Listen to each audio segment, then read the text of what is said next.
అందరికి నమస్కారం. 2019 నుంచి 24 వరకు ఆంధ్ర రాష్ట్రంలో ఎలా పరిపాలన జరిగిందో ప్రజలందరూ తెలిసిన విషయమే. ఆనాడు ప్రతిపక్ష నేత కానివ్వండి, ప్రజాప్రతినిధులు కానివ్వండి, ఇతర పార్టీ నాయకులు మేమందరం కూడా ప్రజల తరఫున ప్రజల సమస్యలపైన పోరాడాలని అడుగడుగునా మమ్మల్ని ఇబ్బంది పెడతాం జరిగింది. మమ్మల్ని రానిలేదు. ఏకంగా ప్రతిపక్ష నేతని ఇంటి నుంచి బయటికి రానికుండా గేటు కూడా ఆనాడు తాడి కట్టేస్తాం జరిగింది. మేము ప్రెస్ మీట్ లో గత ప్రభుత్వాన్ని నిలదీస్తే కావాలని మా పైన కేసులు పెడతాం కానివ్వండి, ఏకంగా మా పార్టీ ఆఫీస్ పైన దేవాలయంగా భావించే తెలుగుదేశం పార్టీ కేంద్ర కార్యాలయం పైన దాడి చేశారు, గన్నవరం పార్టీ ఆఫీస్ పైన దాడి చేశారు.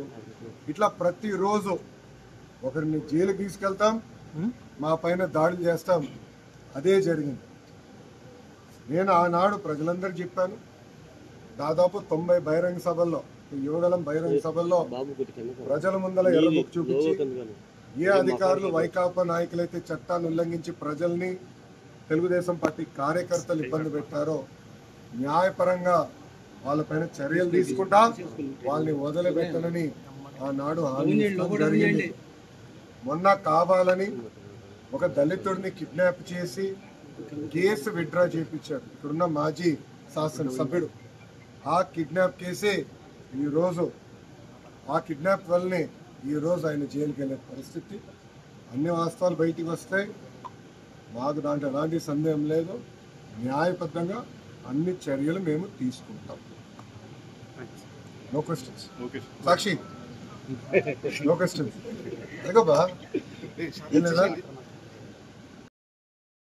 ఈరోజు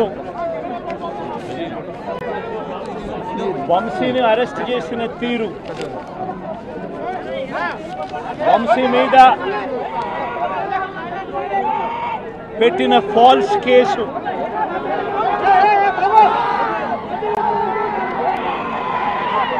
నిజంగా రాష్ట్రంలో దిగజారిపోయిన లా అండ్ ఆర్డర్ను వంశీ అరెస్టు అద్దం పడుతుంది. ఎందుకనంటే వంశీని అరెస్ట్ చేసిన తీరు ఒకసారి గమనించినట్టయితే అతి దారుణమైన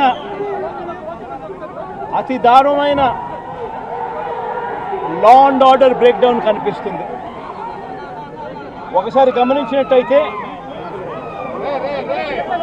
ఈ కేసులో గన్నవరం పార్టీ కార్యాలయంపై దాడి జరిగింది అని చెప్పి ఫిర్యాదు చేసిన సత్యవర్ధన్ అనే ఈ వ్యక్తి, గన్నవరం తెలుగుదేశం పార్టీ ఆఫీసులో కంప్యూటర్ ఆపరేటర్గా పనిచేస్తూ ఉన్న సత్యవర్ధన్ అనే ఈ వ్యక్తి, ఫిర్యాదు చేసిన ఇదే వ్యక్తి సాక్షాత్తు తానే జడ్జి గారి సమక్షంలో, తానే జడ్జి గారు ఇచ్చిన సమన్లకు పోలీసుల ఆధ్వర్యంలో ఆ సమన్ను అందుకొని జడ్జి గారి దగ్గరికి వచ్చి జడ్జి గారితో తానిచ్చిన వాంగ్మూలాన్ని ఒకసారి గమనిస్తే ఆ వాంగ్మూలంలో ఆయన చెప్పిన మాటలు ఏమిటి, చివరికి ఈరోజు వంశీ మీద పెట్టిన ఫాల్స్ కేసు ఏమిటి, ఇదే సత్యకుమార్ అనే వ్యక్తి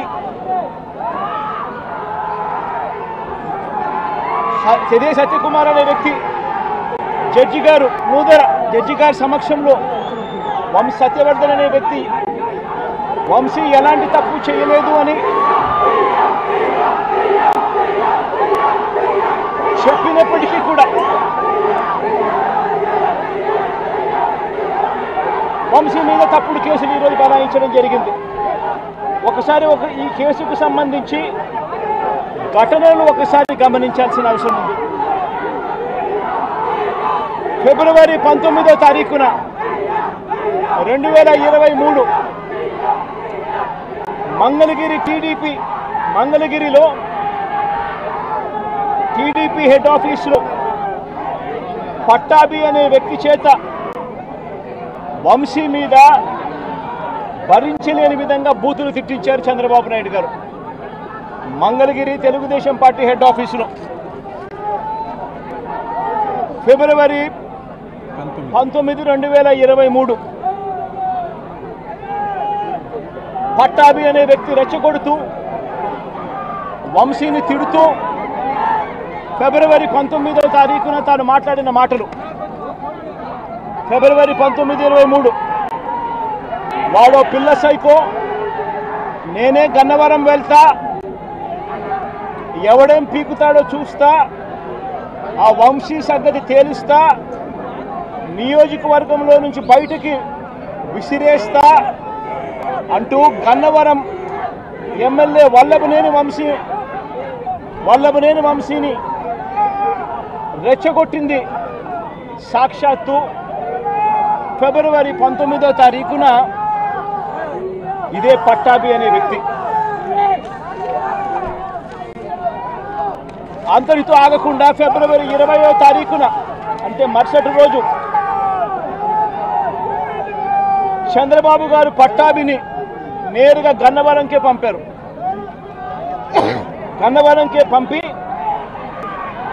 గన్నవరంలో ఆయన అక్కడికి వెళ్ళి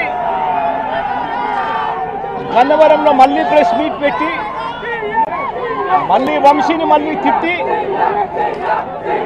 అదే గన్నవరంలో చుట్టుపక్కల ప్రాంతాల నుంచి తాను పోగేసిన మనుషులను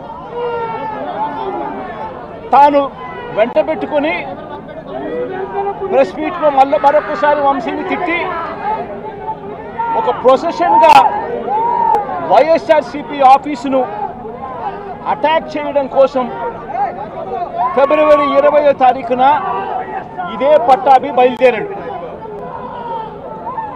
బయలుదేరిన ఈ ఘటనలో ఇదే పట్టాభి ఫిబ్రవరి 20వ తారీఖున వైసీపీ ఆఫీసుకు తాను మనుషులతో ప్రొసెషన్గా తాను అక్కడికి వెళ్ళి ఆ రోజు పార్టీ బయట ఉన్న ఒక దళిత సర్పంచ్ సీనయ్య అనే వ్యక్తిని కూడా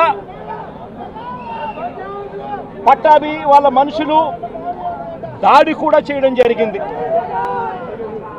ఈ దాడి జరుగుతా ఉన్న నేపథ్యంలో ఉద్రిక్తతల మధ్య పోలీసులు కూడా నిర్వహించేదానికి విశ్వ ప్రయత్నం కూడా చేశారు.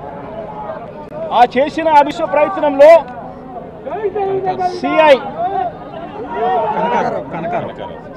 కనకారావు, ఈయన కూడా దళితుడే, సిఐ కనకారావు తల పగలగొట్టి నిరోధించే కార్యక్రమంలో సిఐ కనకారావు తల కూడా ఇదే అల్లరి మూకలు పట్టాభి నేతృత్వంలో ఇదే అల్లరి మూకలు తల కూడా పగలగొట్టారు. ఇలాంటి ఉద్రిక్తతల మధ్య ప్రతిచర్యగా తెలుగుదేశం పార్టీ వాళ్ళు ఇటువైపున రావడం, ప్రతిచర్యగా వైసీపీ వాళ్ళు కూడా అటువైపున వెళ్లే కార్యక్రమం జరగడం, ఈ ఘటన జరిగింది.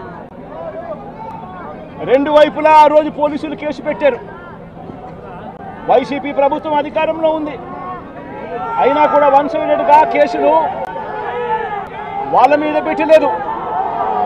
రెండు వైపులా కేసులు పెట్టారు, రెండు వైపులా ఉన్న వాళ్ళ మీద కేసులు పెట్టారు.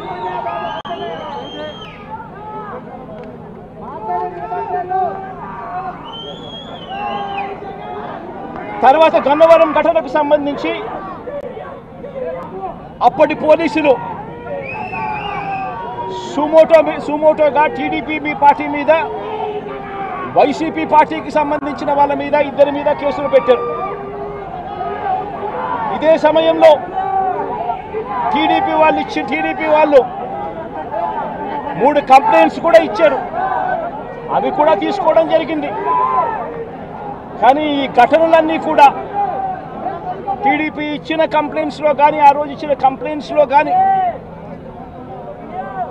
పోలీసులు పెట్టిన కేసుల్లో కానీ ఎక్కడా కూడా వంశీ పేరు లేదు. కారణం వంశీ ఘటనలో లేడు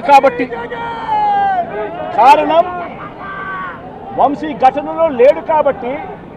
ఘటనా స్థలంలో తాను లేడు కాబట్టి వంశీ పేరు ఎక్కడ ఎవరు కూడా చెప్పలేదు. తెలుగుదేశం పార్టీ ఇచ్చిన కంప్లైంట్స్లో కానీ పోలీసులు పెట్టిన కేసుల్లో కానీ ఫిబ్రవరి 22వ తారీఖున అంటే ఫిబ్రవరి 20వ తారీఖున ఇది జరిగింది. ఇది జరిగిన 2 రోజుల తర్వాత గన్నవరం టీడీపీ ఆఫీస్ ఆపరేటర్గా డేటా ఎంట్రీ ఆపరేటర్గా పనిచేస్తా ఉన్న సత్యవర్ధన్ అనే ఈ దళిత యువకుడిని మంగళగిరిలోని టీడీపీ ఆఫీసుకు చంద్రబాబు నాయుడు గారు మనుషులను పిలిపించుకొని ఈ సత్యవర్ధన్ అనే వ్యక్తి ద్వారా మరో కంప్లైంట్ కూడా ఇప్పించారు. తెల్లటి కాగితం మీద ఆయనతో సంతకం తీసుకొని మరో కంప్లైంట్ కూడా ఇప్పించారు. దాని ఆధారంగా ఎస్టీ ఎస్టీ కేసు కూడా పెట్టారు. కానీ ఆ ఇచ్చిన ఆ కేసులో కూడా ఆ సత్యవర్ధన్ ఇచ్చిన ఆ కేసులో కూడా అప్పటికి కూడా వంశీ పేరు ఎక్కడా కూడా లేదు. కారణం వంశీ అక్కడ లేడు కాబట్టి, ఘటనా స్థలంలో లేడు కాబట్టి. ఫిబ్రవరి 23వ తారీఖున